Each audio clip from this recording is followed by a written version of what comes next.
My boyfriend was broke, but I stuck by him anyway. In the 2 years we were together, the only gift he ever gave me was a $2 hair tie. Then one day, I saw him casually gifting a Ferrari to some Instagram influencer. Turns out he wasn't some penniless nobody. One night, I froze outside a VIP room, tray in hand. Inside was Joao. For a second, I thought I was wrong. He wore a tailored suit, radiating an unfamiliar aura of wealth. This wasn't the Joao I knew. He had his arm around a woman, a gorgeous influencer with millions of followers. My breath hitched. I remembered the night before, Joao holding me close, whispering, "Babe, I'm so lucky to have you. I love you so much." The influencer dangled a car key, cooing, "Thank you so much, Joao. I don't know how I'll ever repay you." The room erupted in cheers. "Marry him," someone yelled. "Kiss. Kiss." They kissed. I went numb, like I'd been struck by lightning. I handed my tray to a coworker and fled. In the bathroom, I sobbed, biting my hand. We'd been together for 2 years, and all he'd ever given me was that cheap scrunchie. He claimed his family was poor. His mom was gone, his dad had a stroke, and he had younger siblings to support. I felt for him. I understood his pressure. So I took care of him. We lived in a tiny apartment. I paid the rent, utilities, and groceries. His paycheck supposedly went to his family. He'd even get insecure about his situation. "Babe, do you think I'm a loser for being broke?" he'd ask. "You'll stay with me, right? You won't leave." I'd always reassure him, "It's okay. We'll work hard, and things will get better." He'd promise, "Babe, I'll make enough money to marry you, buy you a huge diamond ring, a big house, and you won't have to work anymore." Thinking about his promises, my heart twisted. I left the bar, telling the manager I was sick. Back home, I cried myself to sleep. Joao came home after midnight, crawled into bed, and hugged me. "Sorry, babe. The boss made us work late." He knew I had a second job, but not where. I smelled perfume on him, my nails digging into my palms. When I didn't respond, he kissed my cheek. "Babe, what's wrong? Are you mad I'm late?" I choked back tears, afraid he'd hear. "No, just not feeling well." I finally managed. Until I knew why he was lying, I had to pretend. He touched my forehead. "No fever. Go to sleep, babe. You'll feel better tomorrow." I clenched my jaw, tears silently streaming. The next day I left early for work, my eyes puffy. Joao texted, "Babe, why didn't you call in sick?" I stared at his message, my vision blurring. "I'm fine now," I replied. "Eat breakfast, babe. Love you." I bit my lip, my heart bleeding. "Joao, if you loved me, you wouldn't be kissing other women. A Ferrari." I couldn't even dream of that. That night, I went back to the bar where I knew he'd claim he was working late. He showed up, ordering bottles of champagne worth thousands. At home, we agonized over ordering takeout.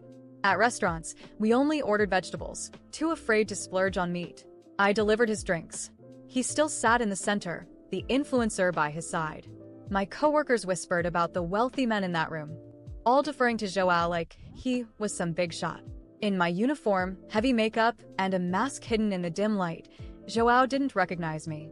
I overheard their conversation. Joao was the heir to the Carvalho Corporation, worth billions. No dead mom, no sick dad, no struggling siblings. All lies.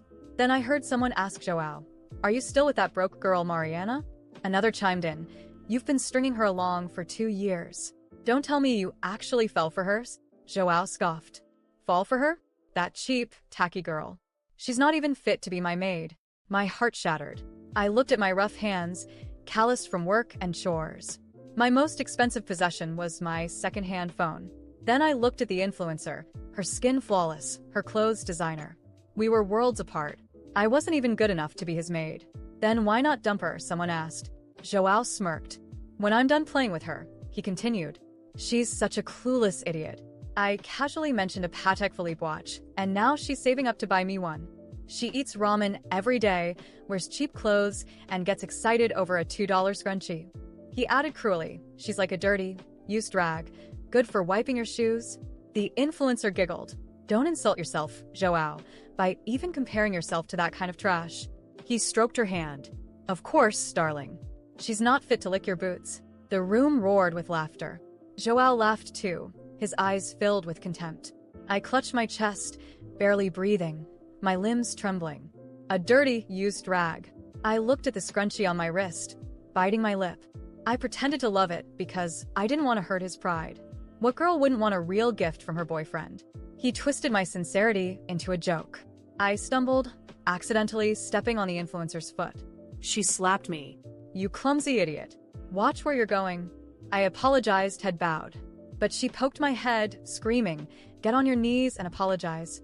Several guys shoved me. "How dare you disrespect our queen?" "Kneel." I fought back tears. "I'm sorry," I whispered. I had stepped on her foot. Lost in the chaos, Joao didn't recognize my voice. "Enough, Victoria. Don't waste your time on a waitress. It's beneath you." He glanced at me with disgust. "Get out." His condescending tone crushed me. I scrambled to my feet and ran, tears finally bursting forth as I sobbed outside the bar. All his love was a lie. I remembered meeting Joao. I was leaving work late when some guys tried to drag me into an alley. Joao intervened, fighting them off, getting bruised and battered in the process. His injuries warmed my heart. As an orphan, I had never felt protected. Joao felt like salvation. Grateful, I took him to dinner. He confessed his feelings and we started dating. I thought I had found love. He was handsome, seemingly devoted, and a hard worker. For 2 years, I sacrificed everything for him. I woke up early to make him breakfast. I nursed him through fevers, terrified he'd need me and I wouldn't be there. And what did he do? Nothing but sweet talk and empty promises. He was right about one thing. I was stupid.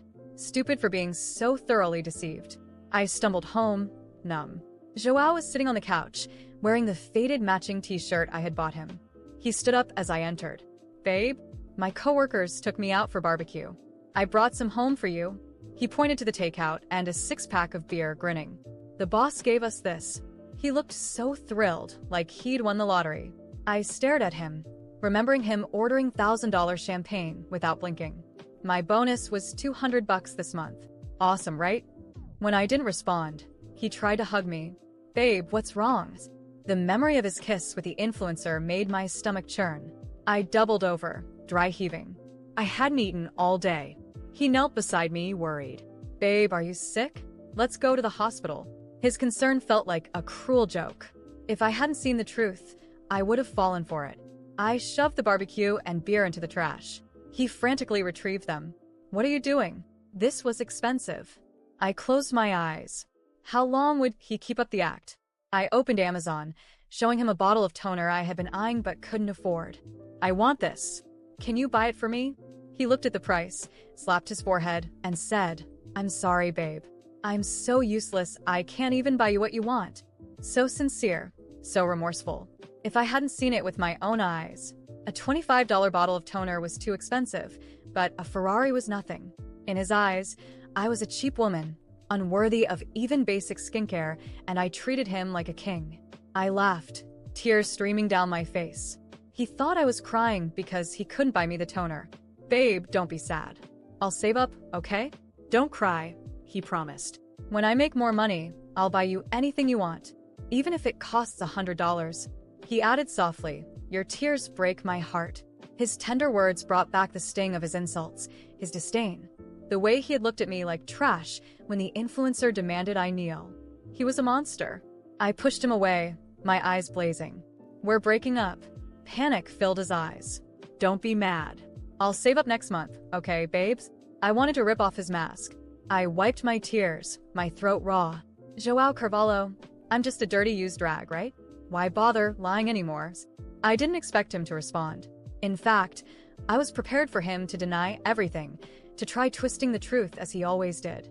But to my surprise, he said nothing. He stood there, eyes wide and mouth slightly open, as if the words had frozen in his throat.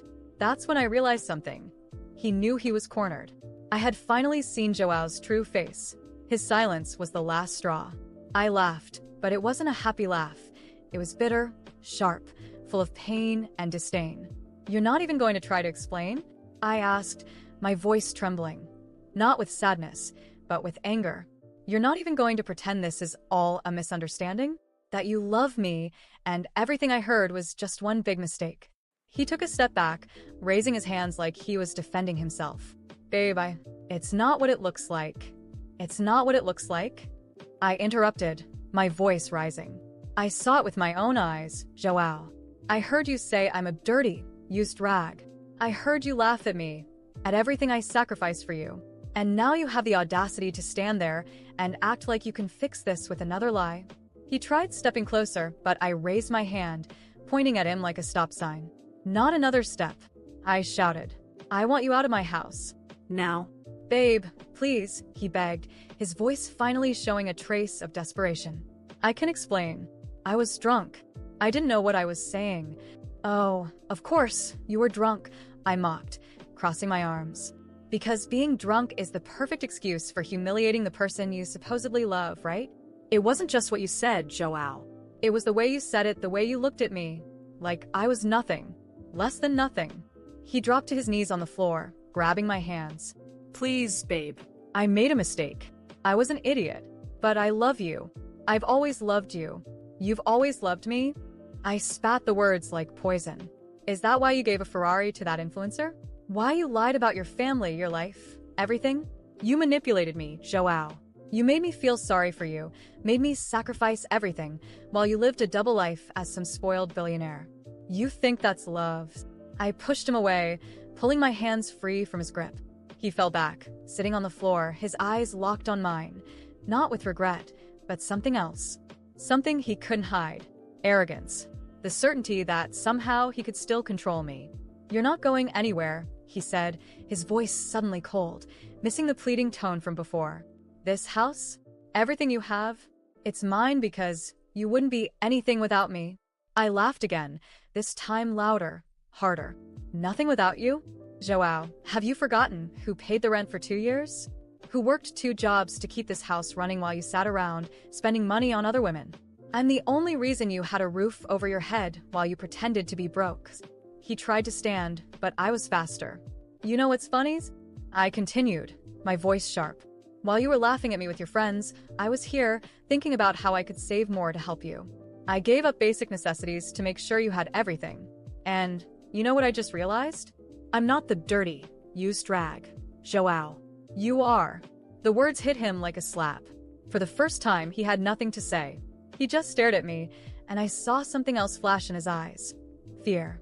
He knew I was serious. You have until tomorrow morning to leave, I finished, my voice firm. And don't think for a second that I'm going to let you manipulate me again. Because from now on, I'm taking care of myself. I'm living my life without carrying the weight of your pathetic existence. He tried to speak, but I didn't let him. I opened the door and pointed outside. Get out. Now.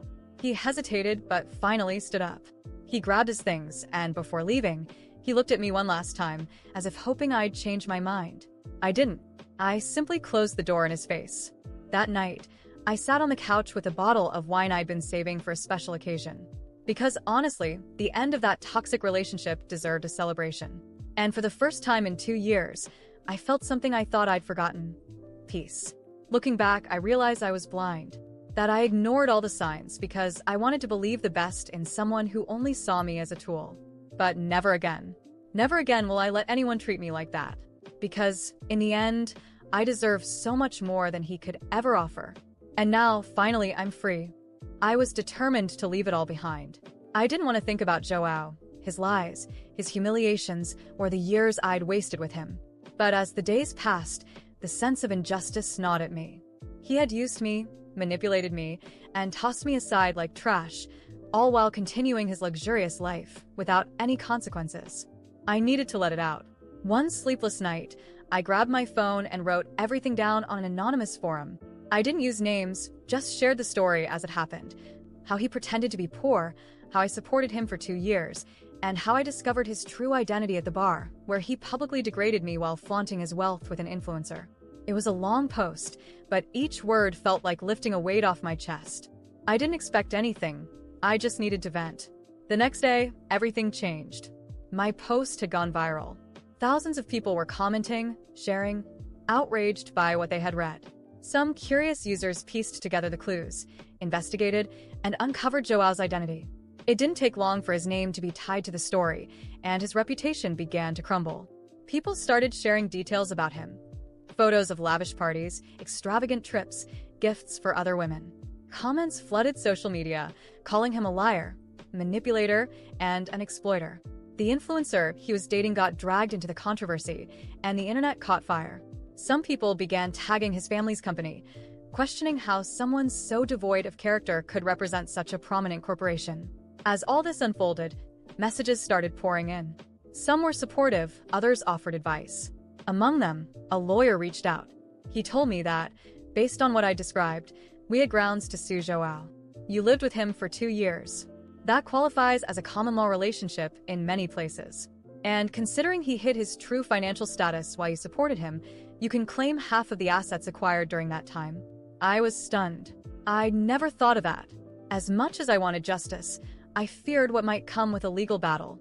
Joao was wealthy, powerful, and would undoubtedly use his resources to intimidate me. But on the other hand, I deserved some compensation for the years I'd sacrificed for him. I spoke with the lawyer, who assured me we had a solid case. He explained that there was enough evidence to prove we had lived together and that I had been deceived about his financial situation. With the story going viral, there was no shortage of witnesses and even evidence like rent receipts and messages where he made financial promises he never kept. I decided to move forward with the lawsuit. The following months were a whirlwind. Joao, of course, tried to intimidate me. His lawyers sent threatening letters, claiming I was defaming him and demanding that I drop the case. But with my lawyer's support and the encouragement of countless people who continued to rally behind me online, I stood my ground. During the hearings, it became clear that he had no solid defense. The evidence was irrefutable. I paid the rent, the bills, while he spent money on parties and expensive gifts for others. The highlight came when the judge recognized our common law relationship and ruled that I was entitled to half of the assets he had acquired during the time we lived together. It wasn't his entire fortune, but it was enough to change my life. Joao was furious, but there was nothing he could do. When the lawsuit was finally over, I felt as though I had closed a chapter of my life. With the money, I started investing in myself. I opened my own business, something I had always dreamed of, and began building a new life. Most importantly, I learned to prioritize my happiness. As for Joao, he lost far more than money. His reputation was in ruins. His family's company began distancing themselves from him to protect their image. The influencer he was dating publicly dumped him, stating she didn't want to associate her personal brand with a toxic man. He tried to rebuild, but people don't forget easily. In the end, it wasn't about the money. It was about justice. It was about proving that no one has the right to treat another person the way he treated me. And for the first time in a long while, I felt truly free.